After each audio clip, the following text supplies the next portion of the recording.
किसी बात पर कांशीराम और मायावती का झगड़ा हो गया। हुमायूं रोड के मकान में दरवाजे के बाहर मायावती सूटकेस लिए खड़ी थी। कांशीराम, जिनको उनके समर्थक मान्यवर कहते हैं, अंदर थे, दरवाज़ा नहीं खोल रहे थे कि मान्यवर दरवाज़ा नहीं खोल रहा है। और अब मैंने कहा कि मैं आया हूँ, कांशीराम जी दरवाज़ा खोल दीजिए। उन्होंने कहा नहीं, ये जब तक नहीं जाएगी तब तक नहीं खोलूँगा मैं। अर्जुन सिंह से क्या दुश्मनी थी आपकी? अर्जुन सिंह और विंसेंट जॉर्ज आके आपको ब्रीफ करते थे कि आप सोनिया गांधी को क्या बताएं क्या नहीं बताएं। अर्जुन सिंह आपने सोनिया गांधी को बता दिया, सोनिया गांधी ने फिर अर्जुन सिंह को बता दिया। तो मैंने कहा अर्जुन सिंह जी, आपने मुझसे पूछे बगैर आपने मुझे फॉर ग्रांटेड ले लिया। मैं पार्टी छोड़ूंगा तो कांग्रेस, अगर छोड़ूंगा तो ग्रुप के साथ छोड़ूंगा। आप अमर सिंह को फोन करके ये नहीं कह सकते थे कि टीवी डिबेट्स में अपना स्टैंड चेंज कर लो? उन्होंने आपको फोन करके कहा? उन्होंने कहा, उन्होंने आपको फोन पे गालियां दी जब आप कार से उतरे? तो मैंने इस्तीफा दे दिया, मैंने पार्टी छोड़ दी। साथ आने की बात आई पीयूष गोयल के घर, क्या बातें हुई आपकी और अमित शाह की? मोदी जी ने अमित शाह जी से कहा कि शाहिद को पार्टी में लेना है। नरसिम्हा राव से पहले जो कांग्रेसी प्रधानमंत्री थे राजीव गांधी, उनके ज़माने में आप पे टाटा लगा। अरुण जी ने अपने किसी से कहा कि ये आएगा नहीं 4-5 साल जेल से बाहर, भीख मंगवाऊंगा इससे। 10-15 दिन बाद वो कैबिनेट से निकाल दिए गए। आप 6 बजे 6 दिसंबर को शंकर दयाल शर्मा से मिलने पहुंचे। वो आखिर बड़ा जबरदस्त। उसके बाद आप नरसिम्हा राव से लड़े। देखिए, सब बताइए। मस्जिद टूट चुकी है, उस पे शहाबुद्दीन स्टार्टेड क्राइंग। तो नरसिम्हा राव ने ये कहा कि आप फिक्र मत कीजिए, मैं दोबारा बनवाऊंगा। तो मुझे गुस्सा आया जब उन्होंने ये कहा कि दोबारा बनवा दूंगा। तो मैंने जोर से ऐसे हाथ मारा चेयर के ऊपर। मैंने कहा क्या बात कर रहे हैं, आपने तोड़वाई है, आप जिम्मेदार हैं, आप क्या बनवाएंगे? क्या संजय गांधी की मौत के पीछे अमेरिकी खुफिया एजेंसीज और रूसी खुफिया एजेंसीज की आपसी अदावत है? उस वक्त भी उनसे मेरा झगड़ा चलता रहा, ख्याबानों वाले इशू पे भी मेरा झगड़ा रहा, मेरे अखबार से झगड़ा रहा, अखबार खिलाफ लिखता रहा। तो क्या स्टैंड था आपके अखबार का शाहबानो इशू पर? मेरा स्टैंड ये था कि कोई भी जो सोशल चेंज है, मतलब मैं शाहबानो वाले इशू पे उलमा से भी सहमत नहीं था और ज़बरदस्ती थोपने भी, क्योंकि जो जजमेंट आया था, जजमेंट में एक बात चंद्रचूड़ जी ने जो गलत कही थी वो ये कही थी कि जो है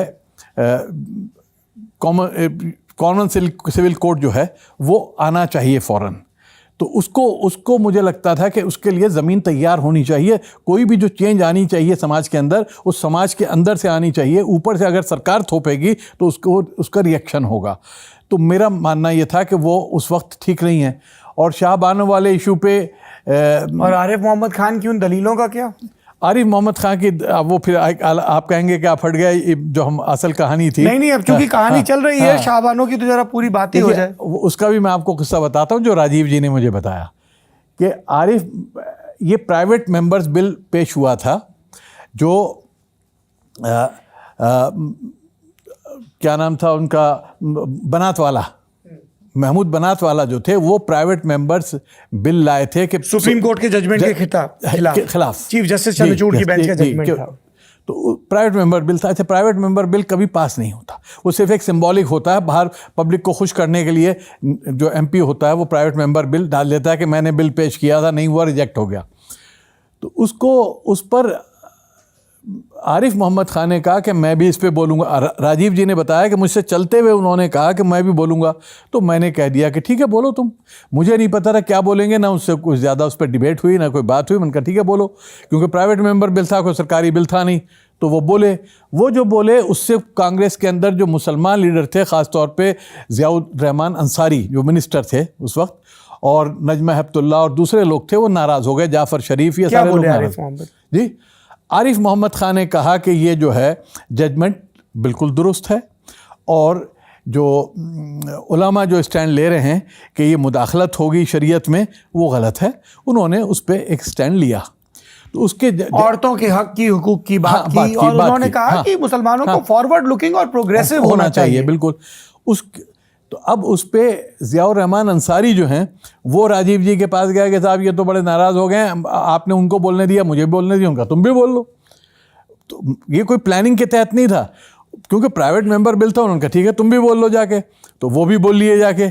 वहाँ से एक वो झगड़ा जो है, इस बीच में जो मुस्लिम पर्सनल लॉ बोर्ड है उसने उसको अवामी तहरीक बना दिया, सड़क के ऊपर हज़ारों लाखों लोगों को ले आए। और पहली बार मैं समझता हूँ कि 1947 के बाद मुसलमान इस तरह सड़कों पे आया। जो मैंने उसका विरोध किया कि सड़कों पे नहीं आना चाहिए, इसका रिएक्शन होगा हिंदू समाज जो है, जो दूसरी फोर्सेस हैं समाज के अंदर, वो भी सड़कों पर लाएंगी और ये टकराव जो होगा खुद मुसलमानों के और माइनॉरिटीज़ के हित में नहीं होगा।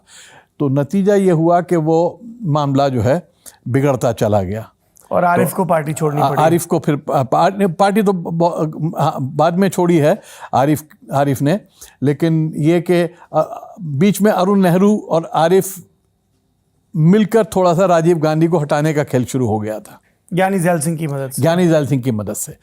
और अरुण नेहरू हमेशा ही मानते थे कि उनका हक था प्रधानमंत्री बनने का, वो असली नेहरू थे, उनको मिलना चाहिए था। क्या ये बात सही है कि अरुण नेहरू ने कांग्रेस के 200 से ज़्यादा सांसदों के दस्तखत जुटा लिए थे?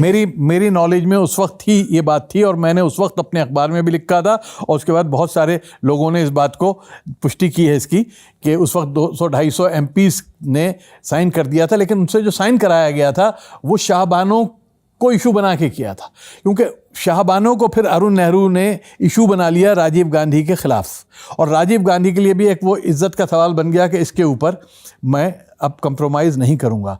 तो क्या हुआ था कि शाहबानों का इशू जो है एक तरह का पॉलिटिकल इशू बन गया था, टसल बन गया था अरुण नेहरू और राजीव गांधी के बीच में। जो मुस्लिम विमेन बिल आया है, मुस्लिम विमेन प्रोटेक्शन एक्ट जो आया मेरे ख्याल में मार्च या अप्रैल 86